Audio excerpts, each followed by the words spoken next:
26 जानेवारी 2026 रोजी भारत देशाच्या 77व्या प्रजासत्ताक दिनानिमित्त ठाणे शहराचे लाडके नेते माजी आमदार स्वर्गीय कांती कोळी साहेब यांच्या कार्यालयाच्या आवारामध्ये महाराष्ट्र प्रदेश काँग्रेस कमिटीचे अनुसूचित जाती जमाती विभागाचे उपाध्यक्ष नंदकुमार मोरे यांच्या शुभ हस्ते झेंडावंदन करण्यात आले। या कार्यक्रमात भारतीय संविधानाची प्रतिकृती, भारतीय घटनेचे शिल्पकार, भारतरत्न परमपूज्य डॉक्टर बाबासाहेब आंबेडकर यांच्या प्रतिमेवरती पुष्पवृष्टी करण्यात आली। या कार्यक्रमास महाराष्ट्र प्रदेश महिला काँग्रेस कमिटी, शिल्पा सोनाने, श्रीमती मंगल तांडेल, ललिता पंडागळे, प्रीती त्रिभुवन, सुनीता लखन, दीपाली पवार, रूपाली खरे, अंजली अग्रवाल, पुष्पा अग्रहरी, काँग्रेस नेते हरेश्वर कोळी, नाना मगदूम, ठाणे काँग्रेस सचिव मनोज पांडे, युवक काँग्रेसचे विनीत मोरे, विवेक सोरखदे, शरद जाधव, सुलतान शेख, राजू शर्मा इत्यादी पदाधिकारी, लहान बोलके नागरिकांनी मोठ्या संख्येने उपस्थित राहून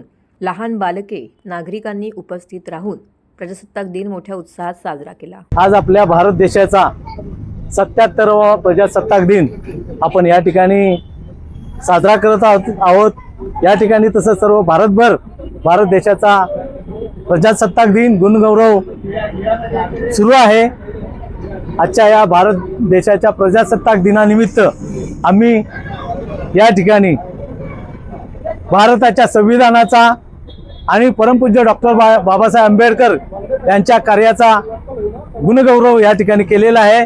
संविधानाला आणि बाबासाहेबांना पुष्प अर्पण करून आम्ही या कार्यक्रमात असंख्य जमलेल्या बालकांनी तमाम ठाण्यातील ठाणेकरांच्या वतीने संविधानाला आणि बाबासाहेबांना आम्ही या ठिकाणी पुष्प वाहिलेले आहेत।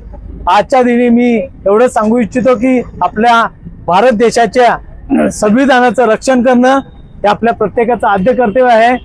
भारत देशाचं संविधानाचं संरक्षण झालं तर लोकशाही अबाधित राहील। यासाठी आज या ठिकाणी आम्ही संविधानाचा आणि संविधान निर्माते डॉक्टर बाबासाहेब आंबेडकर यांच्या प्रतिमेला पुष्प वाहून अभिवादन केलेलं आहे।